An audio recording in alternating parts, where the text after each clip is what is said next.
Today we will talk about linguistic description at the level of sentence or at the level of syntactic level. In previous lecture we have discussed the linguistic description at word level और आज हम sentence level पर किस तरह से एक writer या एक पोइट डिफरेंट तरीके से सेंटेंसेस को अरेंज करता है, किस तरह से डिफरेंट टाइप के लिंग्विस्टिक डिवाइसेस को यूज़ करता है, डिफरेंट स्टाइलिस्टिक एलिमेंट्स को यूज़ करके एक राइटिंग को क्रिएट करता है डिफरेंट तरीके से, उस चीज़ को डिस्कस करेंगे. So the topic is linguistic description at the level of syntax or at the level of sentence. Linguistic description at syntactic level concerned with the arrangement of the words in a sentence. Syntactic level क्या होता है, इसको हम already discuss किया हुआ है हम लोगों ने. इसमें क्या होता है कि वर्ड्स को किस तरह से एक सेंटेंस में अरेंज किया जाता है, इस चीज़ को हम स्टडी करते हैं, इस चीज़ के साथ हमारा कंसर्न होता है. सो स्टाइलिस्टिक्स में अगर हम सिंटैक्टिकल लेवल को देखते हैं तो उसमें भी हम इसी चीज़ को स्टडी करते हैं कि किस तरह से राइटर डिफरेंट तरीके से डिफरेंट डिवाइसेस को यूज़ करते हुए एक सेंटेंस में वर्ड्स को ऑर्डर कर रहा है, वर्ड्स को अरेंज कर रहा है. तो इन सब चीज़ों की स्टडी स्टाइलिस्टिक्स में सिंटैक्टिक लेवल में इंक्लूड की जाती है और स्टडी किया जाता है इस चीज़ को.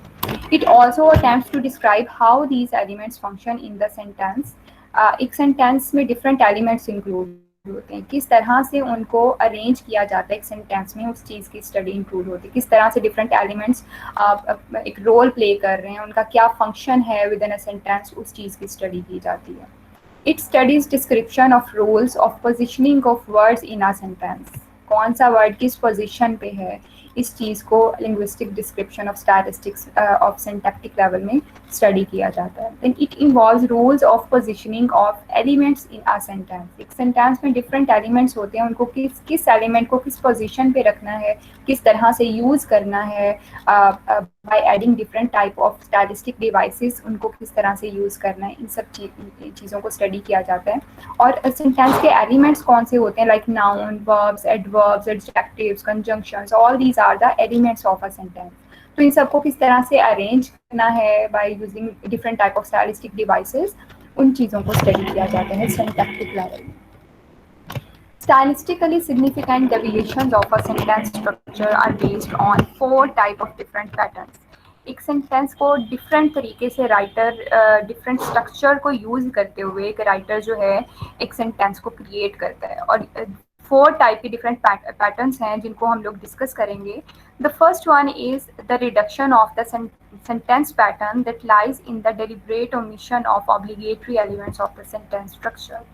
रिडक्शन हो रही होती है सेंटेंस पैटर्न में. एक सेंटेंस में किसी भी एक सिंटैक्टिकल एलिमेंट की मे बी और एक पार्ट की सेंटेंस में ओमिशन हो रही होती है और वो ऑब्लिगेटरी एलिमेंट होता है.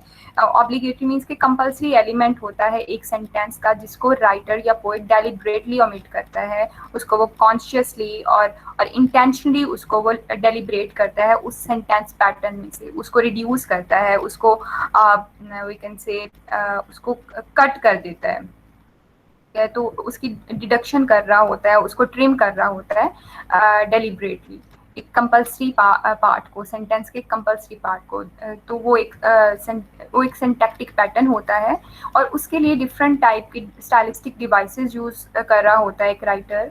That includes ellipsis, apostrophes, nominative sentences, incomplete sentences and ascendaton. These are the stylistic devices that a writer used in this type of syntactic pattern.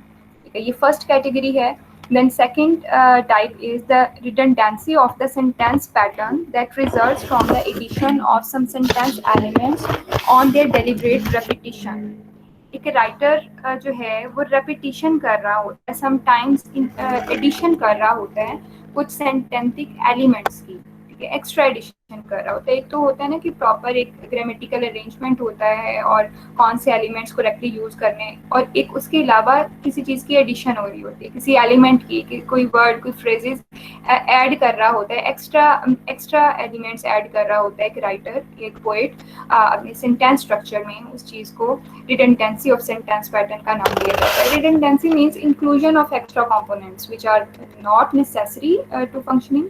इतने ज़्यादा नेसेसरी नहीं होते हैं एक सेंटेंस में, उनका कोई फंक्शन नहीं होता है इतना, लेकिन फिर भी एक राइटर उनको यूज़ कर रहा होता है। तो उसके लिए डिफरेंट टाइप की डिवाइसेस भी यूज़ कर रहा होता है, like repetition, enumeration, polysyndeton, emphatic constructions, parenthetical clauses, or sentences. These are the stylistic devices that a writer use in this type of sentence pattern. Then third one is the violation of the grammatically fixed word order within a sentence, or a deliberate isolation of some part of sentences. Third category में क्या होता है, एक writer violation कर रहा होता है grammatical rules की, और इसमें डेलिब्रेटली आइसोलेट भी कर रहा होता है समटाइम कुछ पार्ट्स को आइसोलेट मतलब कि उनको सेपरेट कर देता है। एक राइटर एक सेंटेंस में कुछ पार्ट्स को, कुछ वर्ड्स को, मे बी कुछ फ्रेजेस को, क्लॉजेस को उस सेंटेंस से सेपरेट कर देता है, आइसोलेट कर देता है डेलिब्रेटली। तो ये जो सेंटेंस स्ट्रक्चर है ये भी इंक्लूड होता है सिंटैक्टिक लेवल में। इसको भी स्टाइलिस्टिक्स में स्टडी किया जाता है, और इसके लिए जो स्टाइलिस्टिक डिवाइसेस यूज होती हैं उसमें stylistic inversion, syntactical split, suspense, and detachment include होता है. Then fourth pattern is stylistic effect may be created by a peculiar arrangement of sentences in sequence in which we deal with parallelism and chiasmus. Basically इस pattern में writer एक certain order में, certain sequence में sentences को arrange कर रहा होता है, जिसके लिए कुछ डिवाइसेस जो यहाँ पे मेंशन की हुई हैं उसमें पैरेललिज्म है, chiasmus है। So all these are the four types of syntactical deviations of sentence structure. 4 तरह का syntactic pattern है stylistically जो कि एक राइटर यूज कर रहा होता है अपनी राइटिंग में। अब इन 4 पैटर्न्स को हम डिटेल में डिस्कस करेंगे, और इनमें जो भी स्टाइलिस्टिक डिवाइसेस यूज हो रही हैं उनको डिस्कस करेंगे इन डिटेल। सबसे पहली थी stylistic properties of syntactic constructions based on the reduction of the sentence structure. ऐसा सिंटैक्टिक पैटर्न जिसमें हम सेंटेंस स्ट्रक्चर में रिडक्शन कर रहे होते हैं, उसमें ट्रिमिंग कर रहे होते हैं, समटाइम्स रिड्यूस कर रहे होते हैं किसी पार्ट को, किसी एलिमेंट को, that is called reduction of the sentence structure. इसमें डिफरेंट स्टाइलिस्टिक डिवाइसेस यूज होती हैं, we will discuss them one by one. The first one is ellipsis. Ellipsis is the absence of one or both principal parts, the subject and the predicate in a syntactical construction. Ellipsis एक ऐसी device है जो कि एक writer use करता है writing में। उसमें जो राइटर है वो एक सेंटेंस के समटाइम एक प्रिंसिपल पार्ट को या फिर दोनों प्रिंसिपल पार्ट्स को ओमिट कर रहा होता है। एक सेंटेंस के 2 प्रिंसिपल पार्ट्स होते हैं, एक सब्जेक्ट होता है और एक प्रेडिकेट होता है। सब्जेक्ट प्रेडिकेट क्या होता है? Predicate is a part of sentence that containing a verb and starting something about the subject. ठीक है, सब्जेक्ट के बारे में कुछ डिफाइन कर रहा होता है, वो पार्ट ऑफ सेंटेंस जिसे प्रेडिकेट बोलते हैं। For example she stole my pen. अब इस सेंटेंस में she is subject and stole my pen is a predicate, जो कि वर्ब से स्टार्ट हो रहा है। Stole is a verb and stole my pen is a second principal part जो कि प्रेडिकेट कहलाएगा। तो एक सेंटेंस के 2 प्रिंसिपल पार्ट्स होते हैं, सब्जेक्ट एंड प्रेडिकेट। तो एलिप्सिस क्या है? उन प्रिंसिपल पार्ट्स में से किसी एक पार्ट का ओमिट करना, राइटर का किसी एक पार्ट को ओमिट करना, या फिर समटाइम्स दोनों पार्ट्स को ओमिट कर देना, एलिप्सिस कहलाता है। तो इस तरह से जो सिंटैक्टिकल कंस्ट्रक्शन होगा एक सेंटेंस का, उसको हम एलिप्सिस में इंक्लूड करेंगे। Elliptical sentences may reproduce colloquial speech, impart brevity, quick tempo, and emotional tension to the author's narrative. Elliptical sentences जो हैं वो mostly colloquial speeches के लिए यूज़ किए जाते हैं। Colloquial speeches are the conversational speeches जो informally होती हैं, तो elliptical sentences mostly informal speeches में, कॉन्वर्सेशनल स्पीचेस में यूज़ किए जाते हैं। एंड समटाइम्स राइटर जो है वो एक क्विकनेस को ऐड करने के लिए, एक टेम्पो, एक स्पीड को ऐड करने के लिए उसको किसी या फिर किसी इमोशनल टेंशन को नरेट करने के लिए भी इस टाइप के डिवाइस को यूज़ कर रहा होता है। या ब्रेविटी के लिए, ब्रेविटी मीन्स शॉर्टनेस के लिए, बिकॉज वो ओमिशन कर रहा होता है समटाइम एक प्रिंसिपल पार्ट की या समटाइम्स दोनों प्रिंसिपल पार्ट की, तो वो शॉर्टनेस को ऐड कर रहा होता है, ब्रेविटी को ऐड कर रहा होता है उस सिंटैक्टिकल स्ट्रक्चर में। तो इन सब पर्पसेस के लिए यूज़ किया जाता है इस डिवाइस को। Then here is an example. He smiled again. Fine. Where were you last Friday evening? I had dinner with some friends, I said. Where? Southport. And after that, had a drink in the bar of the Castle Hotel and went to bed. Alone? That's right. What time? I don't know. Somewhere between 11:30 and midnight. What time did you have breakfast? 8 o'clock. अब इस piece of writing में दो जगह पर Ellipsis use किया है writer ने, means के ओमिशन की है प्रिंसिपल पार्ट की। अब एक जगह पर एक प्रिंसिपल पार्ट की ओमिशन हो रही है और एक जगह पर दो प्रिंसिपल पार्ट्स की ओमिशन हो रही है। अब इस एग्जांपल में 6th लाइन में देखें, जो 6th लाइन है उसमें राइटर ने लिखा है had a drink in the bar of the castle hotel. अब इस सेंटेंस में राइटर ने जो ओमिशन की है वो आई लेटर की है। आई जो है वो सब्जेक्ट है, उसमें जो करेक्ट अगर हम एक जो सिंटैक्टिकल पैटर्न के अकॉर्डिंग जो स्ट्रक्चर होता है सेंटेंस का इंग्लिश लैंग्वेज में, उसके अकॉर्डिंग इस सेंटेंस को होना चाहिए था I had a drink in the bar of castle hotel. But here the writer omit the subject. ठीक है, फर्स्ट प्रिंसिपल पार्ट जो है वो इस 6th लाइन में राइटर ने ओमिट कर दिया है। सो this is the example of Ellipsis. Then in the last line, writer just write 8 o'clock. यहाँ पर दोनों प्रिंसिपल पार्ट्स की ओमिशन हो रही है, सब्जेक्ट की भी और प्रेडिकेट की भी, because before the last line यहाँ पे जो सेंटेंस है that is what time did you have breakfast. तो यहाँ पे क्या नेक्स्ट सेंटेंस होना चाहिए था, that I had the breakfast at 8 o'clock, लेकिन राइटर ने जस्ट 8 o'clock मेंशन किया है, तो यहाँ पे ओमिशन हो रही है आई हैड द ब्रेकफास्ट की।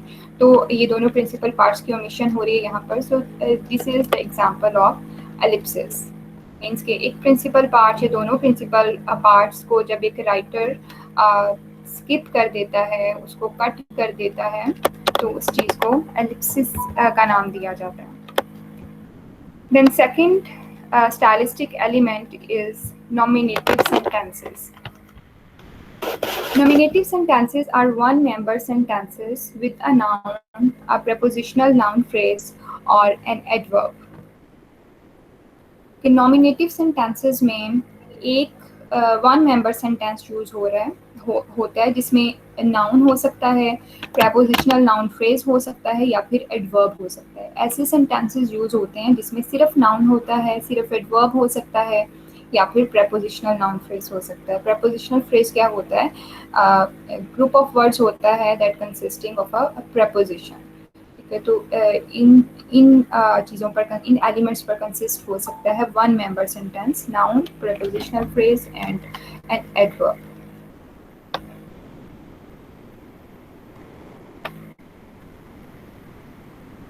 They have only one a principal part with or without words modifying it. एक प्रिंसिपल पार्ट होता है, समटाइम्स मॉडिफाइंग वर्ड्स ऐड होते हैं जो उस एक प्रिंसिपल पार्ट को मॉडिफाई कर रहे होते हैं, या फिर समटाइम्स कुछ मॉडिफाइंग वर्ड्स नहीं भी होते उस सेंटेंस में, सिर्फ वन मेंबर सेंटेंस होता है, सिर्फ एक ही प्रिंसिपल पार्ट होता है उस सेंटेंस में। एग्जाम्पल देखते हैं। Jobs he said, as a writer that's your main trouble, you don't want to recognize it. Tragedy, plain tragedy, historical tragedy, no hope, the end. In the last line of this example, writer ने one member sentences use किए हैं, principal parts use किए हैं। Tragedy is a sentence, plain tragedy is the next sentence, historical tragedy, then no hope, and the end. तो यहाँ पर writer one member sentence use कर रहा है, सिर्फ नाउन यूज कर रहा है, that are the one principal parts. Example of one principal part, that is called nominative sentences. Then next type is incomplete sentences. Incomplete sentences are characterized by absence of auxiliary elements of the sentence. Incomplete sentences में क्या होता है, writer auxiliary elements को omit कर देता है। Auxiliary elements कौन से होते हैं, जिसमें ऑक्सिलरी वर्ब्स आ जाते हैं, आर्टिकल्स आ जाते हैं, प्रेपोजिशंस आ जाते हैं, कंजंक्शंस आ जाते हैं। इन सब ऑक्सिलरी एलिमेंट्स की ओमिशन हो रही होती है, तो उनको इनकम्प्लीट सेंटेंसेस कहा जाता है। All these elements are often dropped in informal oral communication. Informally जो ऑरल कम्युनिकेशंस होती हैं उनमें मोस्टली इस टाइप के सेंटेंसेस यूज हो रहे होते हैं जिसमें ऑक्सिलरी वर्ब्स की ओमिशन हो या आर्टिकल्स ना हो, प्रेपोजिशनल या कंजंक्शंस जहाँ पे होने चाहिए वहाँ पे ना ऐड किए हों। For example, has Dr. Thurmer written to your parents yet? He said he was going to write them Monday. अब इस एग्जाम्पल में द सेकेंड लाइन देखें आप लोग, he said he was going to write them Monday। यहाँ पे दो auxiliary elements की ओमिशन हुई है, एक तो कंजंक्शन ओमिट हुआ हुआ है और दूसरा प्रेपोजिशन की ओमिशन हुई है। he said के बाद दैट आना था जो कि राइटर ने ऐड नहीं किया, तो यहाँ पर कंजंक्शन की ओमिशन है। he said that he was इस तरह से होना था, बट राइटर ने दैट ऐड नहीं किया। एंड बिफोर मंडे प्रपोजिशन आना था ऑन, लेकिन राइटर ने ऐड नहीं किया। सो this is the example of incomplete sentence जहाँ पर प्रपोजिशन या आर्टिकल या फिर कंजंक्शन इस तरह के ऑक्सिलरी एलिमेंट्स को ऐड नहीं किया करता है एक राइटर। तो ये एक एग्जांपल है जहाँ पर कंजंक्शन और प्रपोजिशन की ओमिशन है। This is the example of incomplete sentence. Then next stylistic element is aposiopesis. Aposiopesis is also known as break in the narrative or narrative breakage. Break in narrative का नाम भी दिया जाता है इसको। Denotes a speaker's deliberate failure to complete a sentence. जो writer होता है या फिर स्पीकर, हो सकता है रिटन फॉर्म में हो सकता है स्पोकनली अगर कोई स्पीच कर रहा है कोई स्पीकर, तो उसमें वो इस एलिमेंट को यूज कर रहा हो। तो क्या होता है इसमें कि एक स्पीकर जो है वो अपनी नरेशन को ब्रेक कर देता है, ठीक है, और वो सेंटेंसेस को कंप्लीट नहीं करता है। डिफरेंट कॉजेज हो सकते हैं इसकी, which is caused by the influx of senses, consideration of time, notice that he or she gives out some secret, unwillingness to proceed, inability or unwillingness to finish the utterance. Okay, there are different reasons कि वो क्यों sentence को complete नहीं कर रहा है, क्यों उसने नरेशन को ब्रेक कर दिया है, क्यों वो अपोसियोपीसिस को ऐड कर रहा है वहाँ पर। ठीक है, अपोसियोपीसिस क्या है, जहाँ पे नरेशन को ब्रेक कर दिया जाता है। ठीक है, तो उसकी डिफरेंट कॉजेज हैं, यहाँ पर कुछ मेंशन की हुई हैं। Senses, influx of senses means के सेंसेस का अराइवल जब स्टार्ट हो जाता है उसकी वजह से मे बी वो सेंटेंस को कंप्लीट ना कर पा रहा हो एक स्पीकर, या फिर टाइम की वजह से, या फिर हो सकता है वो अपना कोई सीक्रेट रिवील ना करना चाह रहा हो अपनी स्पीच में, उस वजह से उसने वहीं पे अपनी बात रोक दी और सेंटेंस को कंप्लीट नहीं किया, या फिर वो अनविलिंग हो उस बात को, या फिर जो भी वो बात कन्वे करना चाह रहा है, मैसेज कन्वे करना चाह रहा है, उसको प्रोसीड करने के लिए वो अनविलिंग हो, उसको वो कंप्लीट ना करना चाह रहा हो, या फिर वो इनेबल हो उसको ख़त्म करने के लिए, उस अटरेंस को कंप्लीट करने के लिए वो करने के लिए काबिल ना हो। डिफरेंट रीजंस हो सकती हैं उस नरेशन ब्रेकेज की। So this is called aposiopesis. Aposiopesis is mainly used in the dialogue or in other forms of narrative imitating spontaneous oral speech. Aposiopesis mostly dialogues में यूज होते हैं या फिर स्पॉन्टेनियस ऑरल स्पीच। मीन्स के वो अपोसियोपीसिस जो है मोस्टली स्पीचेस में यूज किए जाते हैं। नरेशन ब्रेकेज जो है वो स्पीचेस में सेंटेंस कंप्लीट नहीं हो पा रहा होता है, जो भी बोला जा रहा होता है ऑरली थ्रू स्पीच बोल रहा होता है स्पीकर, वो इंक्लूड होता है इसमें। तो डायलॉग हो सकता है या फिर स्पॉन्टेनियस ऑरल स्पीच हो सकती है। स्पॉन्टेनियस मीन्स नेचुरल स्पीच जो कि सडनली देनी पड़ जाती है कहीं पे, उसको स्पॉन्टेनियस स्पीच कहा जाता है। जो इम्प्रॉम्प्टू स्पीच होती है, अचानक से कहीं पे बोलना पड़ जाता है और फिर उसमें एक नेचुरल एलिमेंट होता है, बिकॉज राइटर ने स्पीकर ने उस चीज़ की प्रैक्टिस नहीं की होती है पहले से, तो वो अचानक से कहीं पे कुछ बोलता है तो उसको स्पॉन्टेनियस स्पीच का नाम दिया जाता है। तो अपोसियोपीसिस जो एलिमेंट है उसको डायलॉग्स में या फिर ऑरल स्पीचेस में यूज किया जाता है। It reflects the emotional state of the speaker. A sentence may be broken because the speaker's emotions prevent him from finishing it. Speaker के इमोशंस भी इंक्लूड हो सकते हैं, may be because of emotions वो उस चीज़ को फिनिश ना कर पा रहा हो, अपने सेंटेंस को, जो भी वो नरेट कर रहा है, जो भी वो बोल रहा है, वो उसको कंप्लीट ना कर पा रहा हो, तो इमोशंस भी कॉज हो सकते हैं नरेशन ब्रेकेज के, या पॉसियोपिसिस को क्यों राइटर यूज़ करता है, उसके डिफरेंट कॉजेज हो सकते हैं.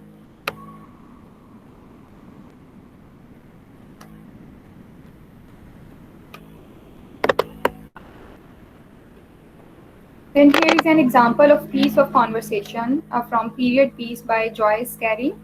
The example is, do you think I am a selfish brute? Of course not, Frank. You know I don't. You have been most considerate from the beginning. You have done your best to be fair to everyone.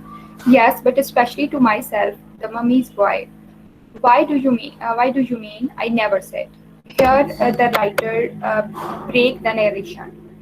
In the last sentence writer ने यहाँ पर conversation को break कर दिया है and अपोसियोपिसिस को use किया है. ठीक है. अब the speaker uses the term mummy's boy to the other person who was not frank maybe, और he interrupt the first part of the last sentence and he says why do you mean, then he stops. वहाँ पे speaker जो है अपनी conversation को stop कर देता है. The speaker has been interrupted by the conversation going on.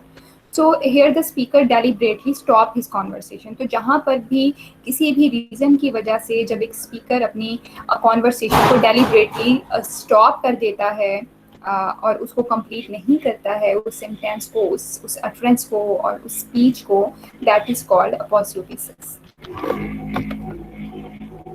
Then sanditon, the omission of the conjunctions that ordinarily join coordinate words or clauses is called sanditon. Sanditon क्या है? ऐसा डिवाइस है जिसमें writer conjunctions को omit कर रहा होता है.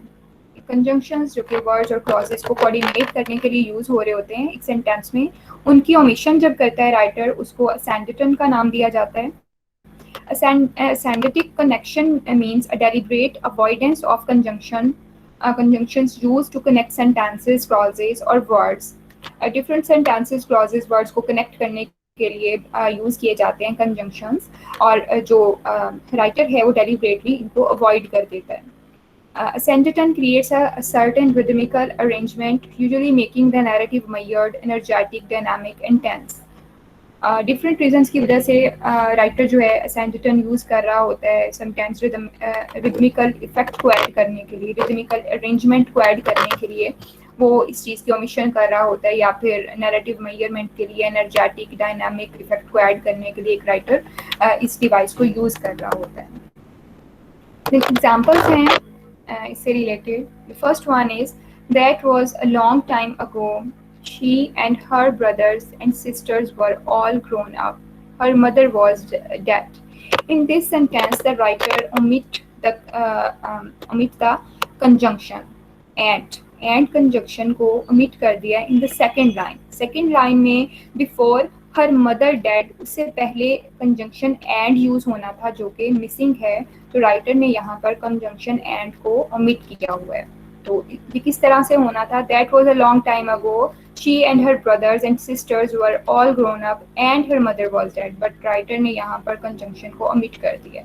And in the second example, an empty stream, great silence, and impenetrable forest. The air was thick, warm, heavy, sluggish. अब इस एग्जाम्पल में देखें, राइटर ने एक सिंगल कंजंक्शन भी यूज नहीं किया, because each and every phrase is must be given the importance. क्योंकि राइटर जो है हर वर्ड को इम्पोर्टेंस देना चाहता है, उसको एम्फसाइज करना चाह रहा होता है, तो वो इस तरह से कंजंक्शंस को ओमिट कर देता है. The writer wants to create a rhythm. अब यहाँ पे जो सेकंड एग्जाम्पल है उसमें देखें कोई कंजंक्शन यूज नहीं हो रहा है, तो एक रिदमिक इफेक्ट जो है वो क्रिएट हो रहा है इस राइटिंग में with the omission of conjunction. इस वजह से राइटर जो है वो कंजंक्शंस को ऐड नहीं करता है इन हिज और हर राइटिंग. अब जो सेकंड एग्जांपल है उसमें भी एंड जो कंजंक्शन था वो यूज होना चाहिए था in the before the last word sluggish, but writer ने यहाँ पर कंजंक्शन को यूज नहीं किया, ओमिट कर दिया. इसी तरह से जो फर्स्ट सेंटेंस है उसमें भी कोई कंजंक्शन यूज नहीं हो रहा है. So these are the examples of syndeton. यहाँ तक पहला सिंटैक्टिक पैटर्न था जिसमें रिडक्शन हो रही होती है, जिसमें एक राइटर जो है वो ओमिट कर रहा होता है कुछ सिंटैक्टिकल एलिमेंट्स को, कुछ जो पार्ट होते हैं सेंटेंसेस के, उनको ओमिट कर रहा होता है। उसकी बेस पर हमने टाइप्स देखी और स्टाइलिस्टिक डिवाइसेस को डिस्कस किया। Now we will discuss the stylistic properties of syntactic construction based on the redundancy of sentence structure. Redundancy means के कुछ एडिशन कर रहा होता है राइटर किसी चीज़ की, रेपिटिशन समटाइम्स हो रही होती है, कुछ न्यू वर्ड्स जो कि इतने ज़्यादा इंपॉर्टेंट नहीं होते हैं ग्रामेटिकली उन सेंटेंसेस में, उनका एडिशन कर रहा होता है writer. That are called redundancy of sentence structure. उसमें भी कुछ स्टाइलिस्टिक डिवाइसेस इंक्लूड होती हैं, जिसमें सबसे पहले है repetition. Repetition is a reiteration of the same word or phrase to lay an emphatic stress on certain parts of the sentence. Repetition में क्या होता है? Reiteration होती है, मीन्स कि एक एक्शन रिपीट हो रहा होता है अगेन एंड अगेन। कोई एक वर्ड या कोई एक फ्रेज, उसको ज़्यादा स्ट्रेस करने के लिए, किसी एक सर्टेन पार्ट को with in a sentence stress करने के लिए राइटर जो है वो उस पर एक इम्फैटिक स्ट्रेस दे रहा होता है। इम्फैटिक स्ट्रेस मीन्स कि क्लियरली उस पर स्ट्रेस आ रहा होता है, एनर्जेटिकली उसको स्ट्रेस कर रहा होता है उस वर्ड या उस किसी भी सेंटेंस के किसी एक सर्टेन पार्ट को। उस चीज़ को रेपिटिशन का नाम दिया जाता है, मीन्स कि वो वर्ड या phrase again and again use हो रहा होता है। Repetition is widely employed in colloquial speeches as well as in poetry, imaginative prose and emotional public speeches. Colloquial speeches में भी use हो रहा होता है repetition. Colloquial speeches means the conversational speeches that are informal speeches, उनमें भी use हो रहा होता है repetition। और उसके अलावा in written form भी use हो रहा होता है, poetry में, prose में, emotional public speeches में भी use हो रहा होता है repetition. So the element repeated attracts the readers or hearers the attention as being the most important. जो पर्पस होता है राइटर का वो अटेंशन को ग्रैब करना हो सकता है रीडर की या फिर लिसनर की, क्योंकि दोनों तरह से रेपिटेशन यूज हो रही होती है, स्पीचेस में भी, राइटिंग में भी। तो अगर राइटिंग में यूज हो रही है तो राइटर जो है वो रीडर की अटेंशन को ग्रैब करना चाह रहा होता है, इसलिए वो रेपिटेशन यूज कर रहा होता है, या फिर समटाइम्स स्ट्रेस देना चाह रहा होता है, या फिर उसको ज़्यादा एम्फेसाइज करना चाह रहा होता है उस चीज़ को, इसलिए उसको अगेन एंड अगेन रिपीट कर रहा होता है। और या फिर अगर वो स्पीच में यूज़ कर रहा है तो वो लिसनर की अटेंशन को ग्रैब करने के लिए, या फिर उस चीज़ को ज़्यादा एम्फेसाइज करने के लिए, उस चीज़ पे ज़्यादा फोकस करने के लिए, उसको ज़्यादा प्रोमिनेंट करने के लिए वो उस चीज़ को रिपीट कर रहा होता है again and again in his speech और may be in his writing. Repetition in oral communication is used when the speaker is under the stress of strong emotions. Sometimes oral communication में repetition जो है वो इसलिए भी use हो रही होती है क्योंकि जो writer है वो strong emotions होते हैं, उसके stress देने के लिए भी वो repetition को use कर रहा होता है in his or her speech. For example, would you do something for me now? I would do anything for you. Would you please, please, please, please, please, please, please stop talking? This is from Hemingway. अब यहाँ पर in the last sentence please word की बहुत बार repetition हुई है, like 5, 6, 7 times please word को repeat किया हुआ है। तो यहाँ पर एक ही word की repetition हुई है because the writer wants to emphasize on it. तो उसको ज़्यादा स्ट्रेस करने के लिए, मे बी उसके इमोशंस यहाँ पे स्ट्रॉन्ग हो, इस वजह से वो यहाँ पे इस चीज़ को बहुत ज़्यादा प्रोमिनेंट करना चाह रहा हो, उसको ज़्यादा फोकस उस चीज़ पे करना चाह रहा हो, तो इस वजह से उसने इस चीज़ को रिपीट किया। So this is the example of repetition. Repetition की बहुत सारी टाइप्स हैं। This topic I have included 5 types of repetition. The first one is ordinary repetition. Ordinary repetition क्या होता है? Repetition of a word in close succession. Closely जो word use हो रहे होते हैं within a sentence और phrases या clauses, उनमें repetition हो रहा होता है, उसको ordinary repetition का नाम दिया जाता है। For example, Minnie remained where she was, sitting quite still, her eyes fixed on the young man's averted face. He was happy, happy, happy. The long day ripened and ripened, perfection after perfection. So in these sentences, काफ़ी दफ़ा repetition हो रही है close successions में, means के जो closing parts हैं एक टेक्स्ट में वहाँ पे रेपिटेशन हो रही है. Happy happy happy is the first repetition, then ripened and ripened, then perfection after perfection. So this type of repetition is called ordinary repetition. Then second type of repetition is epiphora. The end of successive sentences or clauses is repeated. जो last words होते हैं clauses के या sentences के, एक के बाद जो अगला सेंटेंस है या एक के बाद जो अगला क्लॉज है, उनके जो लास्ट वर्ड्स होते हैं उनमें रेपिटेशन हो रही होती है. The main function of epiphora is to express the final word of the sentence. Epiphora का फंक्शन ही यही होता है कि वो क्लॉजेज या फ्रेजेस या सेंटेंसेस के जो लास्ट वाले वर्ड्स हैं उनकी रेपिटेशन होना, उस चीज़ को एपिफोरा का नाम दिया जाता है. For example, the thing was a bit of a fraud, yes really he decided rather a fraud. अब यहाँ पे जो फ्रेजेस यूज हो रहे हैं, फर्स्ट फ्रेज के लास्ट में फ्रॉड का वर्ड है और नेक्स्ट फ्रेज में भी फ्रॉड का वर्ड यूज हो रहा है, तो यहाँ पर रेपिटेशन हो रही है at the final words of the sentences. तो इस चीज़ को एपिफोरा का नाम दिया जाता है. देन एनाडिप्लोसिस और catch repetition, a device in which the last word or phrase of one clause, sentence or line is repeated at the beginning of the next. एक सेंटेंस के लास्ट में जो वर्ड यूज हुआ है नेक्स्ट सेंटेंस की starting में उसकी repetition हो रही होगी, उस चीज़ को एनाडिप्लोसिस या फिर कैच रेपिटेशन का नाम दिया जाता है. कि लास्ट में जो वर्ड है उसको नेक्स्ट सेंटेंस के स्टार्टिंग में कैच किया जा रहा होता है, उसको रिपीट किया जा रहा होता है. दिस इज कॉल्ड एनाडिप्लोसिस और कैच रेपिटेशन. किसी सेंटेंस में हो सकता है या फिर फ्रेजेस या क्लॉजेस में भी हो सकता है. For example, they laughed because he could not find Tommy flying. अब in the starting sentences of this text, laughed word is repeated. First sentence के लास्ट में laughed word यूज हुआ है and in this next sentence start में beginning में laughed word की repetition हो रही है. So this type of repetition is called anadiplosis or catch repetition.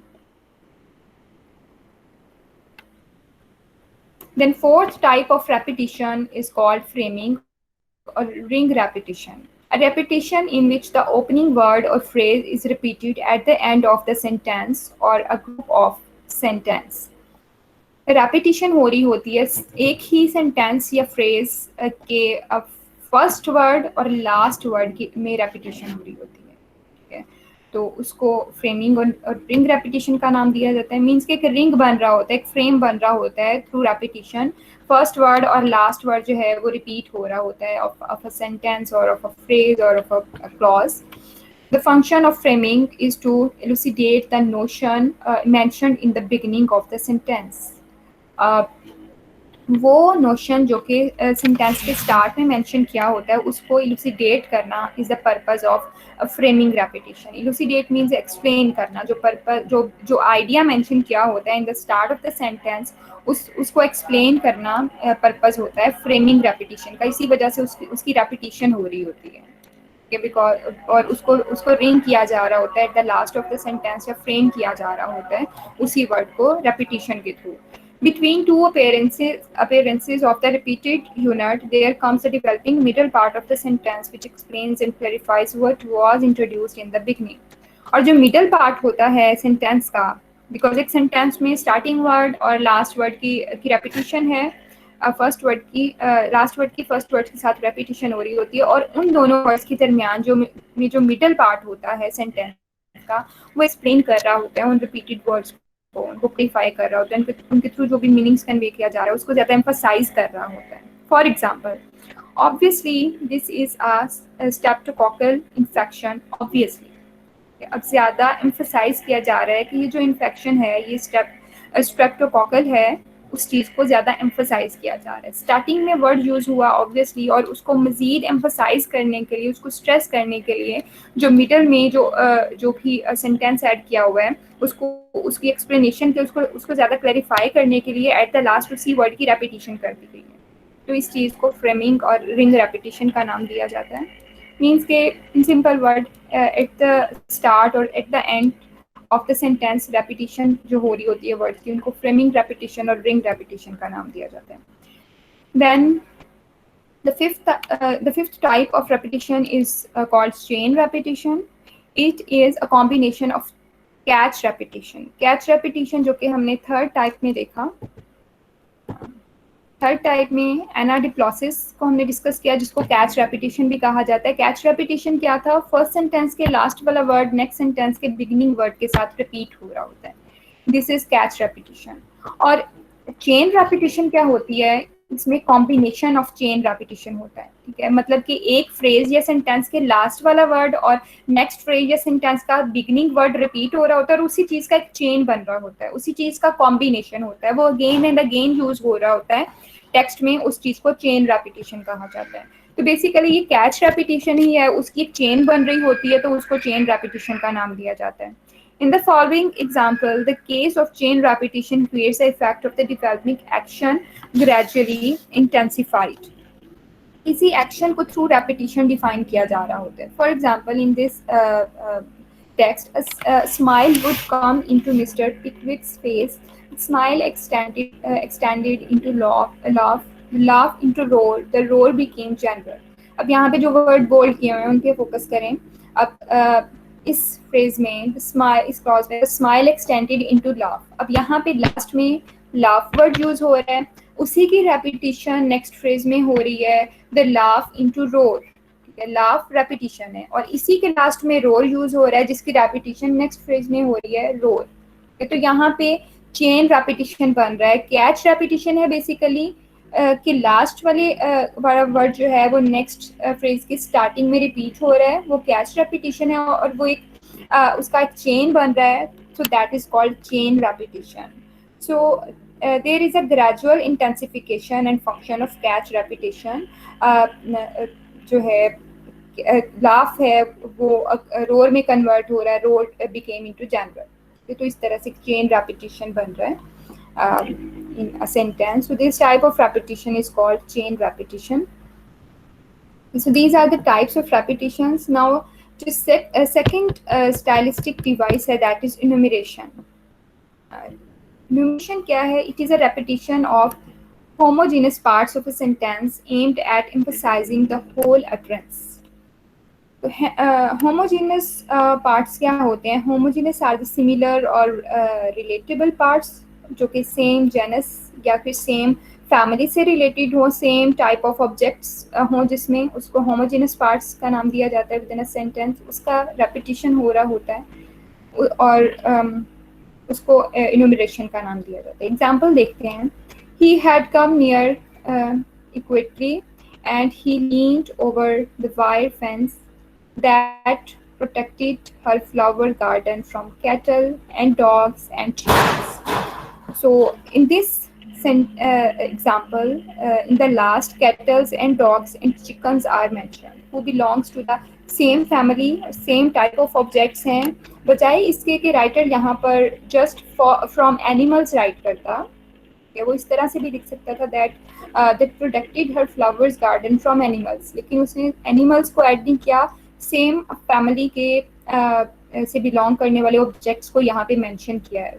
तो इसको इनुमरेशन का नाम दिया जाता है. तो यहाँ पर cats and dogs and chickens को सेपरेटली हो सकता है एम्फसाइज करने के लिए, सिर्फ इन एनिमल्स पर एम्फसाइज करने के लिए उसने राइटर ने इनको यूज़ किया हुआ इन नेम्स को.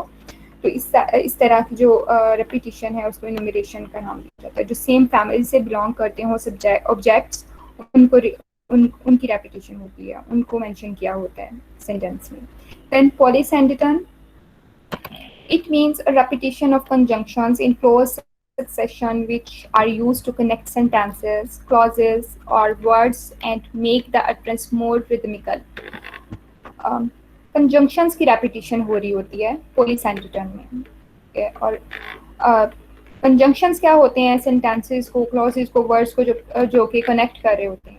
ठीक है, उनकी repetition हो रही होती है may be to create a rhythmical effect.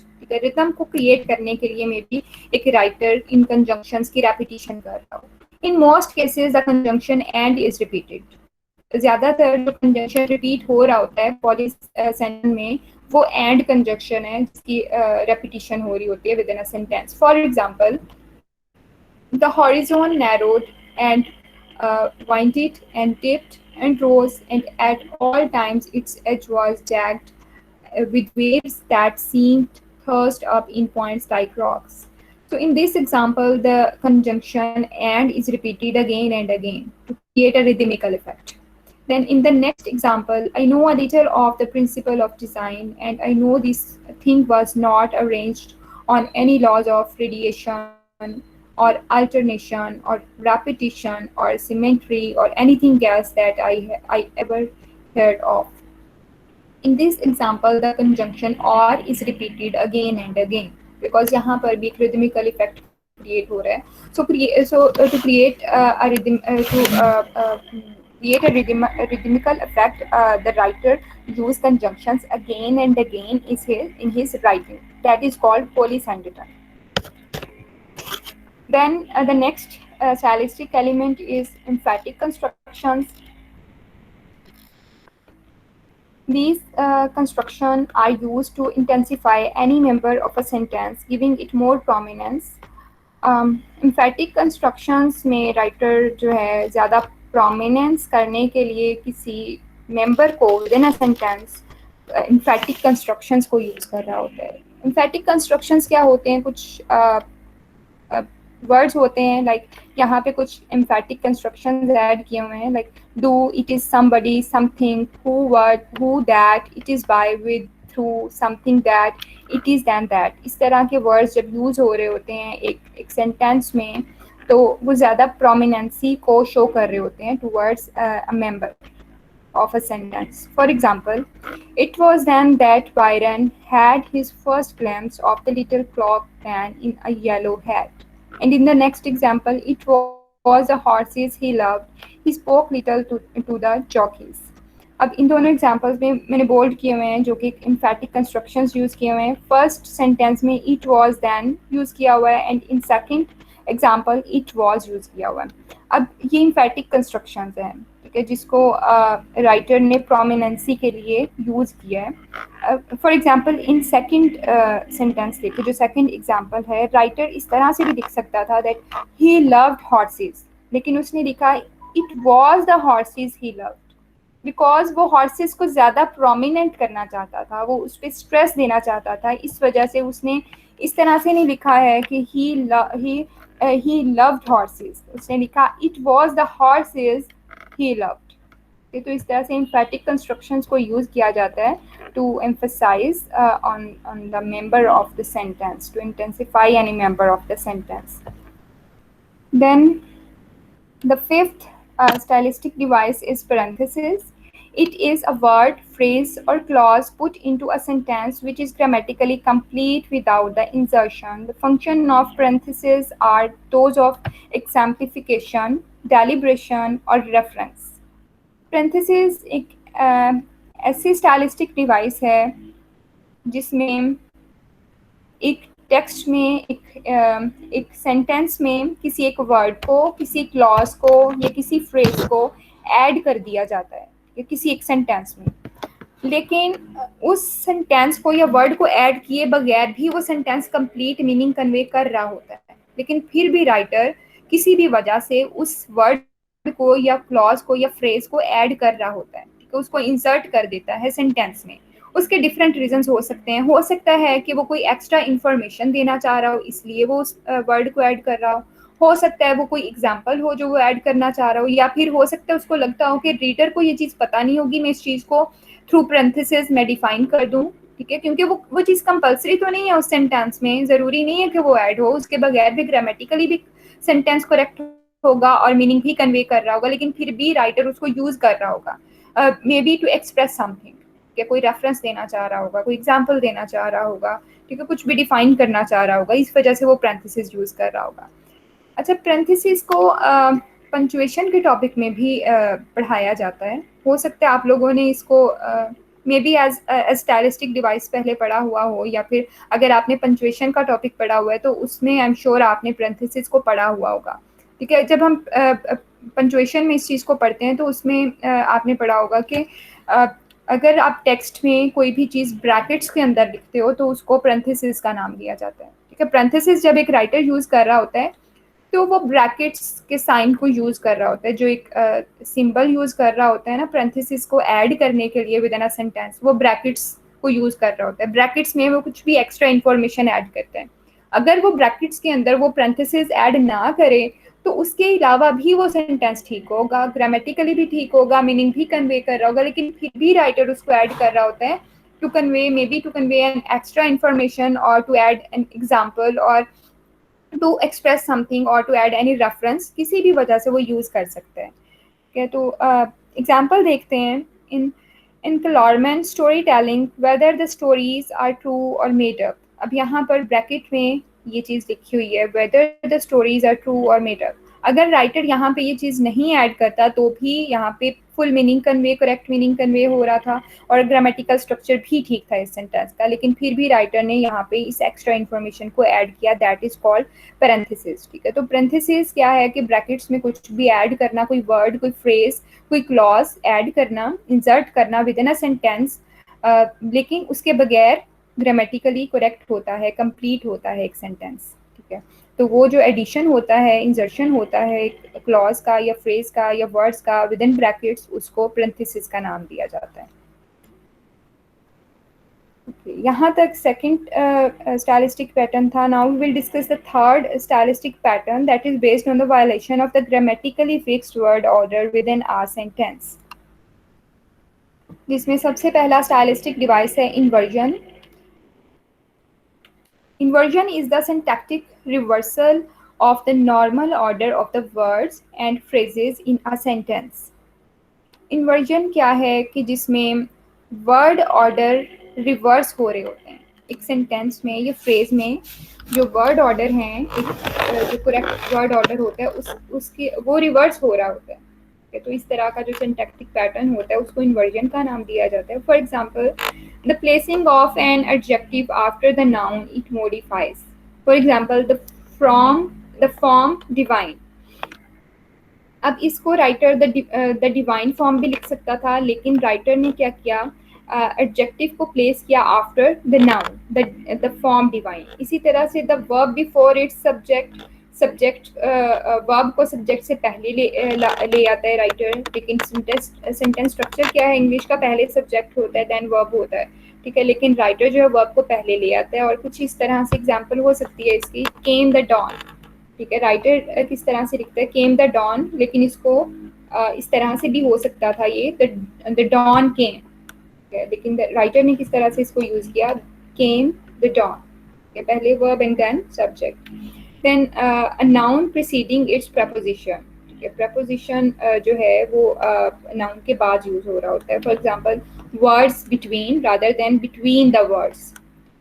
तो इस तरह से जो है वो वर्ड ऑर्डर है वो रिवर्स हो रहा होता है, उस चीज़ को इन्वर्जन का नाम दिया जाता है। Inversion is used in poetry to both satisfy the demands of the meter and achieve emphasis. Poetry में क्यों यूज किया जाता है इस स्टाइलिस्टिक डिवाइस को, इन्वर्जन को, में भी मीटर को क्रिएट करने के लिए या फिर एम्फेसिस के लिए, स्ट्रेस करने के लिए या फिर रिदम क्रिएट करने के लिए, मीटर मीन्स रिदम क्रिएट करने के लिए उसको यूज किया जा रहा हो in poetry. Then the following patterns of stylistic inversions are most frequently used in English prose and poetry. Literature में, प्रोज में, पोइट्री में डिफरेंट पैटर्न्स यूज होते हैं स्टाइलिस्टिक इन्वर्जन के। The first one is the object is placed at the beginning of the sentence. Sentence structure क्या होता है English language का कि सब्जेक्ट है, देन वर्ब है, देन ऑब्जेक्ट है, लेकिन राइटर क्या करता है, ऑब्जेक्ट को सबसे पहले ले आता है। For example, talent mister Micawber has, capital mister Micawber has not। अब यहाँ पर जो वर्ड बोल्ड किए हुए हैं वो ऑब्जेक्ट है। टैलेंट और कैपिटल आर द ऑब्जेक्ट्स। अब करेक्ट ऑर्डर के अकॉर्डिंग क्या होना चाहिए था, objects at the last of sentence होने चाहिए थे, लेकिन राइटर ने इसको पहले प्लेस किया हुआ है, सेंटेंस के स्टार्ट में इसको यूज किया हुआ है। सो this is the example of inversion, जहाँ पर ऑब्जेक्ट को प्लेस किया हुआ है at the beginning of the sentence. Then the next stylistic pattern of inversion is the predicative is placed before the subject। जो predicate है, हमने पहले डिस्कस किया कि एक सेंटेंस के दो प्रिंसिपल पार्ट्स होते हैं, सब्जेक्ट एंड प्रेडिकेट। तो पहले सब्जेक्ट होता है एंड देन प्रेडिकेट होता है, लेकिन राइटर क्या करता है, सब्जेक्ट को आगे ले जाता है एंड प्रेडिकेट को पहले ले आता है। For example, a good generous prayer it was. It was जो है वो आगे चला गया, इस तरह से भी ये हो सकता था, it was a good generous prayer, लेकिन राइटर ने प्रेडिकेट को पहले यूज किया and then use subject. Then the third type of stylistic inversion is the adverbial modifier is placed at the beginning of the sentence. जो adverbial modifier होता है उसको start में use किया जाता है. For example, often they came very close and stared at the man with black bead-like eyes. And another example is, out of a dark and soft-seated limousine, I am ushered into a bright room filled with many people. So in these sentences, adverbial modified at the beginning of the sentence. So these are the different type of syntactic patterns of inversions. Now the second type is separation or syntactical split. It is the splitting of a noun phrase by the attribute adjunct which is removed from the word it modifies. Stylistically, syntactical split is used to emphasize the phrase which was separated. Separation या syntactical split क्या होता है, इसमें writer जो है noun phrase को separate कर देता है एडजंक्ट से। Adjunct क्या होता है? Adjunct is a word or maybe a group of words that qualifies or complete the meaning of another word. ये तो राइटर जो है emphasize करने के लिए राइटर सेपरेट कर देता है, स्प्लिट कर देता है इस फ्रेज को बाकी सेंटेंस के साथ, ठीक है। तो for example, he had never seen the truth before about anything.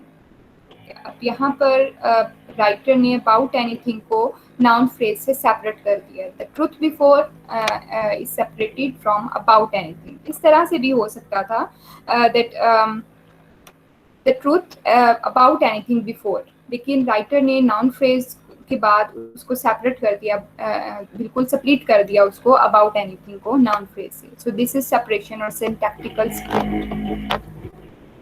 Then the next one is detachment. It is a separation of a secondary part of the sentence with the aim of emphasizing it. Secondary part of the sentence को emphasize किया जाता है और separate किया जाता है. In this case, some parts of the sentence are syntactically separated from other members with which they are grammatically and logically connected. और जो part separate किया जाता है, जो secondary part separate किया जाता है, वो फर्स्ट पार्ट से लॉजिकली कनेक्टेड होता है। उसमें जिस भी मेंबर के बारे में बात हो रही होती है उससे लॉजिकली और ग्रामेटिकली कनेक्टेड होता है वो पार्ट जो सेपरेटेड होता है, उस चीज को डिटैचमेंट का नाम दिया जाता है। For example, Mrs Rymer was a tall woman, big bond. अब यहाँ पे big bond is the second part जो कि फर्स्ट पार्ट से लॉजिकली एंड ग्रामेटिकली कनेक्टेड है। Big bond is connected with tall woman. Tall woman से connected है grammatically and logically big bond. So this is the example of detachment. Okay, now we'll discuss the fourth type of syntactical pattern, stylistic effect on peculiar arrangement of syntactical construction in a sequence, जिसमें parallelism सबसे पहला जो stylistic device है वो parallelism है। Parallelism is a repetition of similar syntactic structures in close approximately. Parallelism may be complete and partial. Similar syntactic structure जब repeat हो रहा होता है उसको parallelism का नाम दिया जाता है।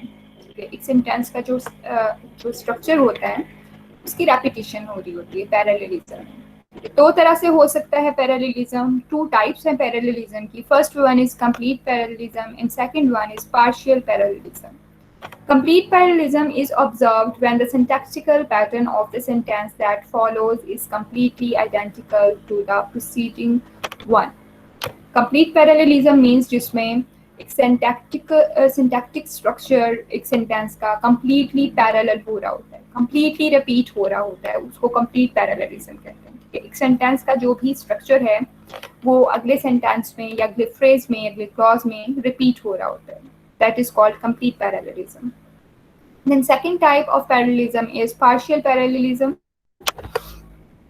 Partial parallelism is considered when either the beginning or the end of several neighboring sentences is structurally similar. अब सेंटेंस का बिगनिंग पार्ट या फिर एंडिंग पार्ट जो है वो सिमिलर होता है, उसका स्ट्रक्चर सिमिलर होता है basically. For example, I don't know why I should write this, I don't want to, I don't feel able. So in this example, the starting structure of every sentence is repeated. Syntactic structure जो है वो इन सारे sentences में इस example में repeat हो रहा है. I don't and I don't. So this is the example of partial parallelism. इसी तरह से अगर last में syntactic structure sentences में repeat हो रहा हो तो उसको भी partial parallelism का नाम देंगे. Then the next and the last device is chiasmus. It is a kind of parallelism where the word order of the sentence or clause that follows becomes inverted.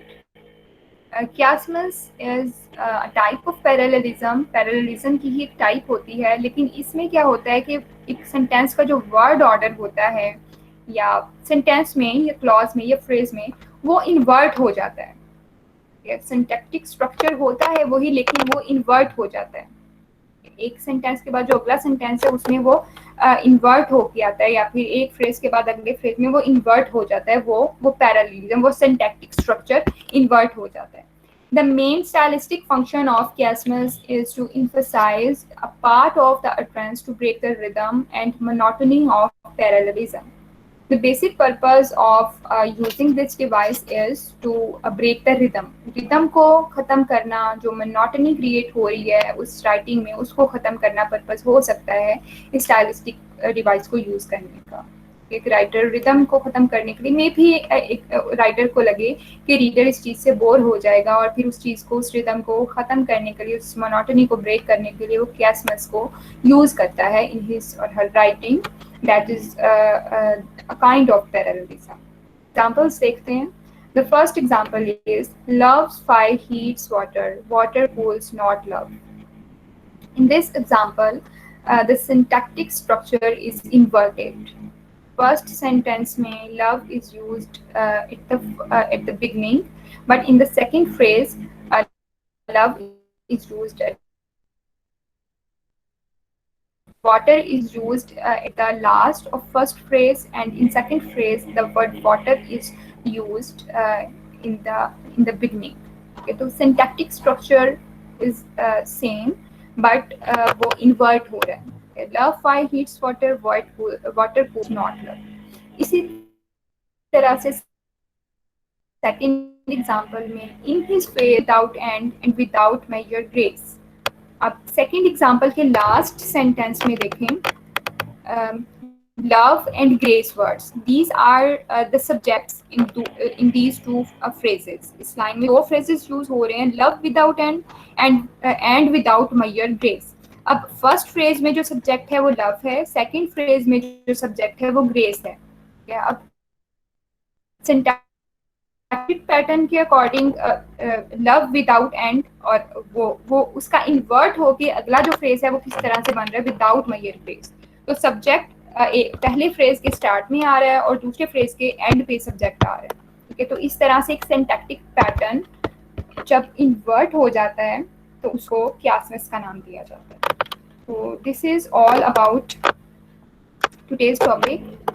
किस तरह से डिफरेंट स्टाइलिस्टिक सिंटैक्टिकल डिवाइसेस एक writer use करता है sentences को create करने के लिए. और 4 टाइप के सिंटैक्टिकल पैटर्न को हमने डिस्कस किया, और उनकी सब टाइप्स जितनी भी थी, जो भी स्टाइलिस्टिक डिवाइसेस और स्टाइलिस्टिक एलिमेंट्स उनमें यूज होते थे, विद एग्जांपल्स उस चीज़ को हमने डिस्कस किया.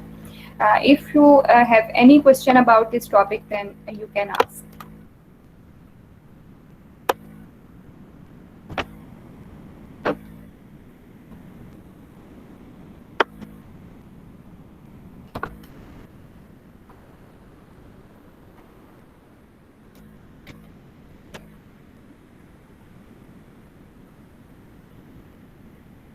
समझ लग गई है इस लेक्चर की? जो भी हमने स्टाइलिस्टिक डिवाइसेस पढ़ी हैं आज के टॉपिक में, उनकी समझ लगी है आप लोगों को? जी मैम. ओके, अगर कोई भी क्वेश्चन है तो उसको डिस्कस कर लेते हैं, अदरवाइज प्रेजेंटेशन स्टार्ट करते हैं।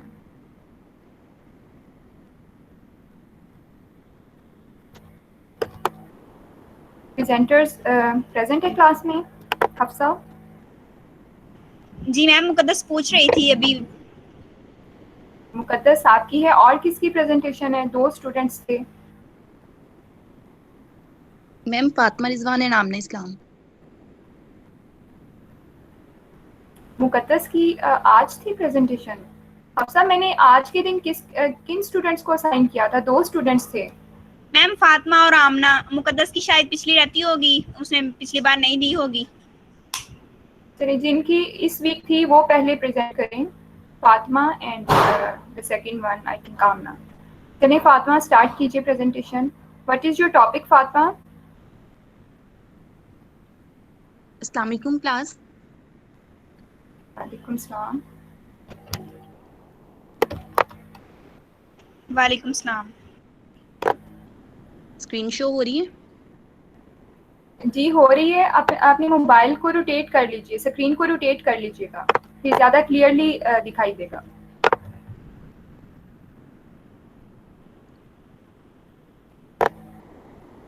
ओके मैम, हो रही है क्लियर शो? जी हो रही है, स्टार्ट कीजिए फातिमा। ओके, मेरा टॉपिक है अप्रोचेज ऑफ स्टाइलिस्टिक्स। तो सबसे पहले हम देखते हैं कि अप्रोचेज और मेथड्स में डिफरेंस क्या है। अप्रोचेज और थ्योरीज सेम चीज़ है, यानी कि सिनोनिम है, एक ही टर्म है, और मेथड और अप्रोचेज डिफरेंट है। अब सबसे पहले हम देखते हैं कि अप्रोच होती क्या है। अप्रोच है कि वे और आइडिया ऑफ डूइंग समथिंग, यानी कि कुछ कोई भी काम करने का जो तरीका है, यानी वे और idea of doing something is approach. और मेथड क्या है? Method is a process of analysing the step through which we accomplish something is method. अब जैसे हमने मैम ने एग्जांपल दी थी कि अगर हमने किसी की पर्सनालिटी को अगर एनालाइज करना है तो हम देखते हैं कि उसकी ड्रेसिंग सेंस के बारे में देखते हैं। यानी ये ड्रेस जो है ये बेसिक आइडिया हमें उसकी चॉइस का हो जाता है, लेकिन इसके जो फर्दर स्टेप्स हैं कि उसने ड्रेस का कलर क्या है, उसका स्टफ क्या है और स्टिचिंग कैसी है, तो ये जो फर्दर स्टेप्स हैं ये मेथड होंगे। अब एक स्टूडेंट का हमने अगर एकेडमिक उनका उसका एवेल्यूशन करना है तो उसमें डिफरेंट सब्जेक्ट्स हैं, केमिस्ट्री, फिजिक्स, मैथ्स और डिफरेंट सब्जेक्ट। अगर हम इसमें एक इंग्लिश चूज करते हैं तो हमने देखना है कि उसके इंग्लिश के मार्क्स के अकॉर्डिंग हम उसकी एकेडमिक सिचुएशन का आइडिया कर सकते हैं। लेकिन फिर ये हो जाएगा बेसिक आइडिया, हमें होता है अप्रोच, यानी कि इसको अप्रोच कहते हैं। लेकिन इसके जो फर्दर स्टेप्स होंगे कि उसने अगर उससे इंग्लिश अच्छी है तो उसके लिए कौन से फैक्टर्स हैं जिससे उसने एक्स्ट्रा ऑर्डिनरी बनाया इंग्लिश को, या अगर उसकी इंग्लिश इंप्रूव नहीं हो रही तो वो कौन से फैक्टर हैं जो उसके रास्ते में हर्डल है क्रिएट कर रहे हैं जिससे वो नहीं सीख पा रहा है इंग्लिश, या उसका बिहेवियर कैसा है, इंटरेस्ट लेता है, या उसकी स्पीकिंग इंग्लिश में अच्छी है, या राइटिंग अच्छी है। तो ये जो नेक्स्ट स्टेप्स होते हैं इसको हम बोलते हैं मेथड, और जिससे बेसिक आइडिया हम लगा सकते हैं वो होता है अप्रोच। तो ये हैं जी 4 अप्रोचेज ऑफ स्टाइलिस्टिक। सबसे पहले इम्प्रेशनिस्टिक अप्रोच टू स्टाइल। इसमें उन्होंने स्टाइल का बताया। Style is sum of collective characteristics of writing, diction and expression. यानी कि sum collective characteristics of writing है जिसमें डिक्शन यानी कि वे ऑफ आर्टिकुलेशन आ जाता है, वे ऑफ यूजिंग लैंग्वेज है, फिर एक्सप्रेशन है कि वो किस तरह से राइटर अपनी राइटिंग के थ्रू एक्सप्रेस करता है। तो ये सब सारी कलेक्टिव एक्टिव वो है उसकी करेक्टरिस्टिक्स, इसको हम स्टाइल कहते हैं। It consist in individual linguistic idiosyncrasies. यानी आइडियोसिंक्रेसिस यही होता है कि इंडिविजुअल की करेक्टरिस्टिक्स, अगर हम लिंग्विस्टिक पॉइंट ऑफ व्यू से देखें तो लैंग्वेज जो ऑथर है उसकी इंडिविजुअल करेक्टरिस्टिक्स ऑफ राइटिंग को हम बोलते हैं आइडियोसिंक्रेसिस। देन है subjectivity of traditional approach toward style. ये एक सब्जेक्टिव अप्रोच है, इसमें ऑथर की राइटिंग पे जैसे फोकस किया जाता है, तो ये सब्जेक्टिव अप्रोच है। और ये सब्जेक्टिविटी किसकी तरफ होती है? स्टाइल की तरफ। According to encyclopedia, style does not exist on paper at all. It is the way of mind of an author expressed in words. ये स्टाइल सिर्फ ये नहीं है कि जो उसने राइटिंग या जो भी पेपर पे लिखा है वो सिर्फ हम उसे देख के स्टाइल का आइडिया नहीं कर सकते, बल्कि स्टाइल का हमें पता चलता है कि वो ऑथर की राइटिंग के थ्रू, के ऑथर कैसा सोचता है या उसका वे ऑफ स्पीकिंग और थिंकिंग उसके स्टाइल से एक्सप्रेस होता है। According to Gray, the characteristic manner in which a writer expresses himself or herself or a particular manner of individual literary work, या different authors के different वे ऑफ स्टाइल हैं, यानी कि different styles हैं, way of expressing है। Each writer style is unique, हर राइटर का style unique होता है, but it may be combination of many factors. अब वो डिफरेंट फैक्टर्स कौन से हो सकते हैं? वो हो सकते हैं वोकेबलरी, काइंड ऑफ इमेजिनरी और attitude to subject matter and so on. ये डिफरेंट उसके स्टाइल्स हो सकते हैं। लॉन्ग, ये डिफरेंट डेफिनेशंस हैं। फर्स्ट अप्रोच से रेलिवेंट, देन है जी subjectivity in traditional approach to style. इधर सब्जेक्टिविटी कैसे? अब अगर हम देखें लिंग्विस्टिक पॉइंट ऑफ व्यू से, लिंग्विस्टिक क्या है? साइंटिफिक स्टडी ऑफ लैंग्वेज है, यानी ये यूनिवर्सल स्टडी है। जैसे आई के साथ एम लगना है, आई एम, आई इज नहीं होगा। अगर मैं बोलूंगी तो आई एम ही होगा, अगर कोई यूएसए में कोई बोलेगा तो आई एम ही बोलेगा। तो इस तरह ये यूनिवर्सल है। जो लिंग्विस्टिक है ये यूनिवर्सल है। लेकिन यहाँ पे सब्जेक्टिविटी का फैक्टर है, यानी कि इम्पर्सनल नेचर है, ये सब्जेक्टिव इसमें, या इडियोसिंक्रेसी यानी कि ऑथर की पर्सनल चॉइसेस इसमें इंक्लूड होती हैं, जिसकी वजह से ये साइंटिफिक अप्रोच नहीं है, अनएक्सेप्टेबल है और इनएप्लीकेबल है according to linguistic point of view. यानी इसमें सब्जेक्टिविटी का फैक्टर है जो इसको इनएप्लीकेबल और अनसाइंटिफिक बना देता है, जिसकी वजह से ये अनएक्सेप्टेबल है। Then second point is individual approach to style. Toward the beginning of 19th century, और ये जो स्टाइल है सेकंड पॉइंट, सेकंड अप्रोच, ये 19th सेंचुरी में स्टार्ट हुई। In the use of language in literature, set of rules end devices was not focused. इसमें individual पे ज़्यादा फोकस किया जाता है, उसकी राइटिंग में जो उसकी पर्सनल फीलिंग्स हैं, इमोशंस हैं, उसकी पर्सनैलिटी को पे फोकस किया गया है। लेकिन यहाँ पे लिटरेचर में लिटरेरी डिवाइसेस पे फोकस नहीं किया गया, उन्हें लिटरेरी डिवाइसेस को इग्नोर किया गया था। Orientation toward the spontaneous overflow of powerful feelings, ये वर्ड्सवर्थ की कोटेशन है, वर्ड्सवर्थ की सेइंग है that every writer had a natural linguistic and idiosyncratic way to express ideas. यही हमने पहले भी देखा है। It advocates the express rather than the aesthetic properties which have to be adopted। ये इसमें एक्सप्रेसिव यानी कि वो राइटर किस तरह से अपने फीलिंग्स को एक्सप्रेस करता है, इस पॉइंट पे फोकस था, और जो एस्थेटिक प्रॉपर्टीज हैं उसे निगलेक्ट किया गया। There is a revival of sisters concept of style and expression of personality, ये इसका इंपॉर्टेंट पॉइंट है, यानी कि इसमें एक्सप्रेशन ऑफ पर्सनालिटी जो इंडिविजुअल अप्रोच है इसका मेन पॉइंट है ये कि एक्सप्रेशन ऑफ पर्सनालिटी है। इडियोसिंक्रेसीज है क्योंकि इसमें हर पर्सन की पर्सनालिटी डिफरेंट है, और इसमें भी सब्जेक्टिव अप्रोच यूज हुई है, और ये 19th सेंचुरी की अप्रोच है, 19th सेंचुरी में स्टार्ट हुई थी। The believe that every writer had a different style, हर राइटर का डिफरेंट स्टाइल होता है, अपनी टेक्निक्स को यूज करता है to express their ideas. Then according to Buffon, style is the man himself. ये इसकी अकॉर्डिंग डिफरेंट डेफिनेशंस हैं इंडिविजुअल अप्रोच की। Then according to Leech, personality of writer is connected with his particular style, यानी एक style से हम उस author की पर्सनालिटी को आइडेंटिफाई कर सकते हैं। It reveals that how a person effectively and beautifully depicts his ideas and thoughts. हम उसकी राइटिंग से, यानी राइटिंग में जो उसने स्टाइल यूज किया है उससे हम ऑथर की पर्सनालिटी का आइडिया हमें हो सकता है कि वो किस तरह से या उसके वो कैसे उसके थॉट्स हैं और किस तरह से उसका यानी वे ऑफ स्पीकिंग और राइटिंग क्या है, ये हम उसकी पर्सनालिटी से या स्टाइल से हमें आइडिया होता है। आवाज आ रही है? जी फातिमा आ रही है। Okay. Middleton Murry talks about a true idiosyncrasy of style. ये भी वही पॉइंट है क्योंकि इंडिविजुअल पे फोकस है, इंडिविजुअल की पर्सनल फीलिंग्स पे यानी पर्सनालिटी पे फोकस है, इसलिए ये भी आइडियोसिंक्रेसीज फैक्टर इसमें भी इंक्लूड होता है। देन थर्ड है जी practical approach to style. Practical approach to style start early in 20th century to concentrate on text rather than author। अच्छा, सेकंड पॉइंट जो थी सेकंड अप्रोच जो थी इंडिविजुअल, उसमें फोकस था ऑथर पे, और जो थर्ड अप्रोच ये प्रैक्टिकल अप्रोच है इसमें टेक्स्ट पे फोकस है और ऑथर पे फोकस नहीं है। ये क्योंकि टेक्स्ट पे फोकस है, ऑब्जेक्टिव अप्रोच है। 19th century literary concentrated on the author. 19th century में जैसे कि वो पिछली अप्रोच थी इंडिविजुअलिज्म, वो स्टार्ट हुई थी 19th सेंचुरी में, यानी कि ऑथर पे फोकस था। लेकिन यहाँ इस अप्रोच में जो 20th सेंचुरी में स्टार्ट हुई है इस पे टेक्स्ट पे फोकस है। रिचर्ड एंड विलियम, इन दोनों ने जो पिछली अप्रोच थी इंडिविजुअल वाली उसको रिजेक्ट किया था। And this approach is often called practical criticism.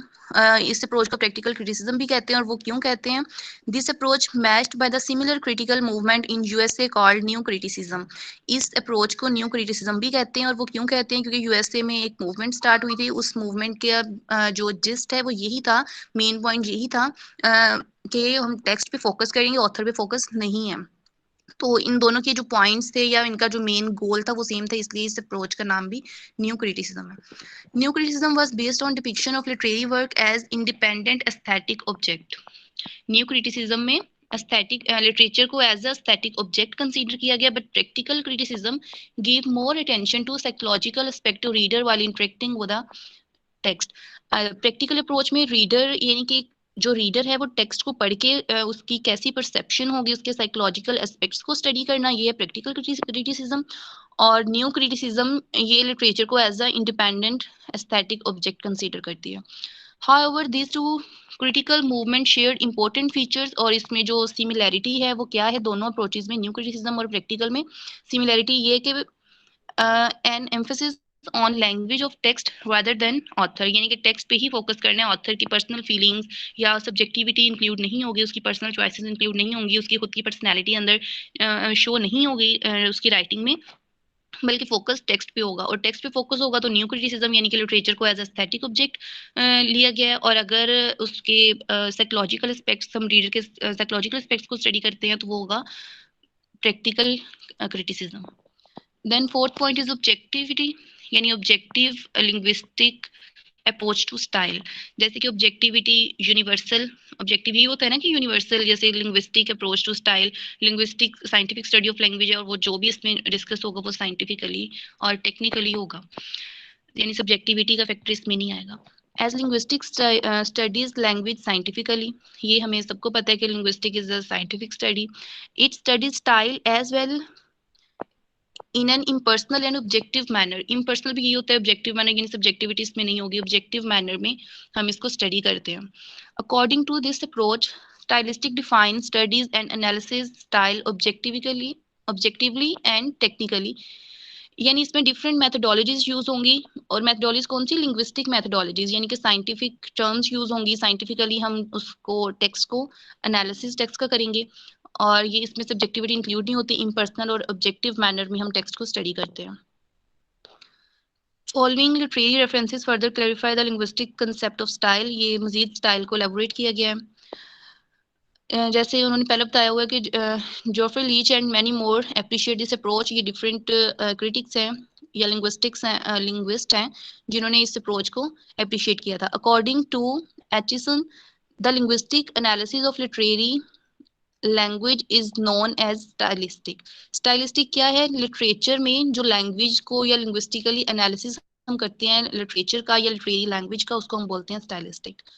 The words style and stylistic have usage of linguistics applied to literature. ये वही बात है कि लिटरेचर में जो भी लिंग्विस्टिक टर्म्स हैं उनको हम जब एनालिसिस करते हैं लिटरेरी वर्क में तो उसको वो होता है स्टाइलिस्टिक्स। देन विडोसन ने क्या कहा था? Widdowson speaks of relationship between two discipline, इसने टू डिसिप्लिन की बात की थी।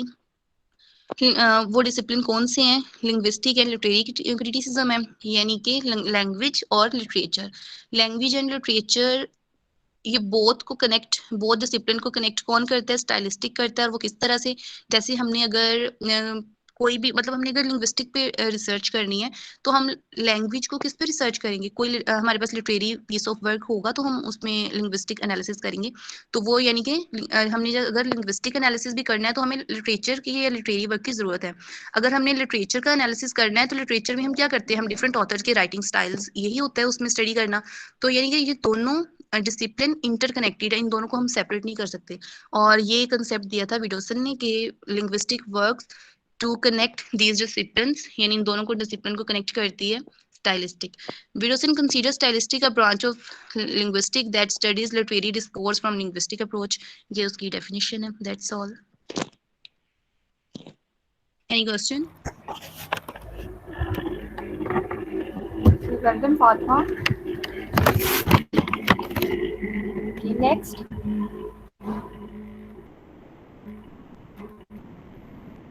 मैम आमना इस्लाम है।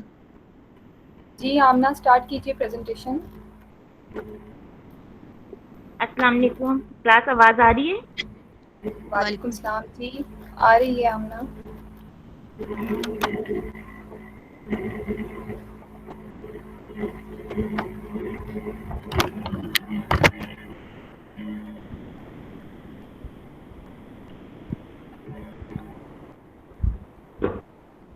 तो स्क्रीन शेयर हो गई है? जी हो रही है। मैं मेरा टॉपिक है मेथड ऑफ स्टाइलिस्टिक। इसमें सबसे पहले मेथडोलॉजी की बात करेंगे। मेथडोलॉजी के टर्म को सिर्फ हम स्टाइलिस्टिक में ही नहीं बल्कि डिफरेंट फील्ड में ही इसको यूज कर सकते हैं। Methodology define the approach to the object of investigation and specific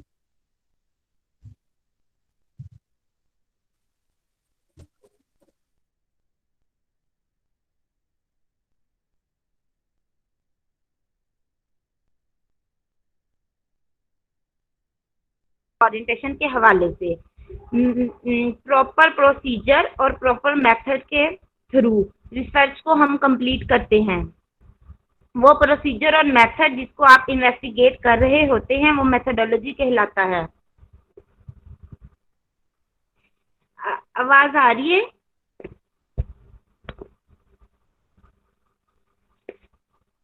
hello, आ रही है हम। इसके आगे से 4 मेथड्स हैं। फर्स्ट मेथड है स्टाइलिस्टिक एनालिसिस। स्टाइलिस्टिक एनालिसिस होता है इसको मतलब कि the most traditional method of stylistic is the method of semantico stylistic analysis. इसको सिमेंटिको एनालिसिस का नाम भी दिया जाता है। This method aim at defining the correlation between language means employed for expressive convenience of intellectual, emotional or aesthetic content of speech and the content of information. इस method में focus किया जाता है कि लैंग्वेज किस तरह रिलेट करती है। इस मेथड में वर्ड के मीनिंग पर ज्यादा फोकस किया जाता है। और stylistic analysis that is related to semantic, जो स्टाइलिक एनालिसिस को सेमेंटिक एनालिसिस भी कहा जाता है। और सेंटेंस क्या होता है जिस पर हम लैंग्वेज के मीनिंग पर फोकस कर रहे होते हैं, वर्ड्स के मीनिंग पर फोकस कर रहे होते हैं। बेसिकली हमारा फोकस मेथड में मीनिंग पर होता है कि किस तरह से मीनिंगफुल वर्ड्स को चूज किया जा रहा है। फॉर एक्टिव स्टाइल, या इस लैंग्वेज में किस तरह से एक्टिव स्टाइल को ऐड करने के लिए मीनिंगफुल वर्ड को चूज किया जाता है। By the written, by the spoken, अगर हम स्पीच की बात कर रहे हैं कि स्पीकर किस तरह से इनको चूज कर रहा है। ये हमारे पास है मेथड ऑफ स्टाइलिस्टिक्स। दूसरा है method of comparative method. Comparative method. The comparative method is considered to be the nucleus of the stylistic analysis method. Comparative का मतलब दो चीजों को कंपेयर करना कि किस तरह एक चीज दूसरे से डिफरेंट है, क्या सिमिलरिटी है इनमें। दो डिफरेंट चीजों को कंपेयर कर रहे होते हैं। और स्टाइलिस्टिक मेथड को न्यूक्लियर भी कहा जाता है। To make the speech more effective, constantly select definite language mean for a set of synonyms units. Speaker और राइटर दोनों की बात करेंगे। स्पीकर या राइटर अपनी स्पीच या टेक्स्ट को इफेक्टिव बनाने के लिए डेफिनेट लैंग्वेज को यूज करता है। जो भी वो लिख रहा है, जिस भी तरह से वो लैंग्वेज को यूज कर रहा है, लैंग्वेज डेफिनेट को यूज कर रहा है। These language means have the best stylistic effect only in comparison with other language means which are either less expressive or neutral in the given context. Synonyms वगैरह को add करके या फिर different type के words को add करके, यहाँ पर सिनोनिम्स की बात हो रही, मतलब वोकैबुलरी वर्ड्स की बात हो रही है। ये पॉइंट प्रीवियस मेथड से मिलता जुलता है, लेकिन इसमें डिफरेंट ये है कि हम कंपेयर कर रहे होते हैं दो डिफरेंट टाइप्स को। दूसरी लैंग्वेज के स्टाइल को एनालाइज कर रहे होते हैं, इसको कि लैंग्वेज के स्टाइल के साथ कंपेयर कर रहे होते हैं। इसमें स्टाइल को कंपेयर किया जाता है और जो ज़्यादा इफेक्टिव होता है उसको इम्पोर्टेंस दी जाती है। थर्ड मेथड है method of stylistic experiment. The method of stylistic experiment lies in substitution of the writer word utterance or institution for new ones with the stylistic aim. With the help of the method, it is possible to characterize the stylistic property of writer text and approve of the substitute unique stylistic possibilities. इस style में writer elements को किसी और substitute elements के साथ change कर रहा होता है। इस मेथड में स्पीकर या राइटर कुछ एलिमेंट्स की जगह पर सब्स्टिट्यूट एलिमेंट जो ज्यादा इफेक्टिव होते हैं उनको यूज करके चेंजिंग ला रहे होते हैं लैंग्वेज में। अगर राइटर इन चीजों को देख रहा है तो वो अपने स्टाइल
मैम मेरी तरफ वॉइस नहीं आ रही।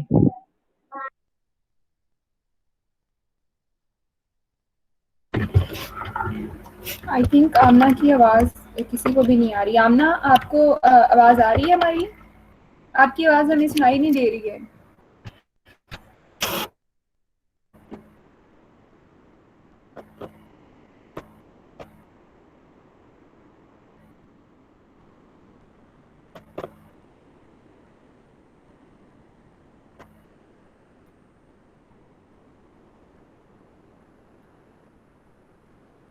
आई थिंक आमना इज डिसकनेक्टेड।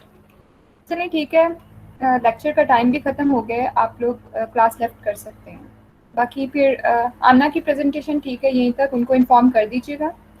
बाकी नेक्स्ट वीक जिनकी प्रेजेंटेशंस होंगी वो मैं इन्फॉर्म कर दूंगी आप लोगों को। You can leave now. अल्लाह हाफिज़।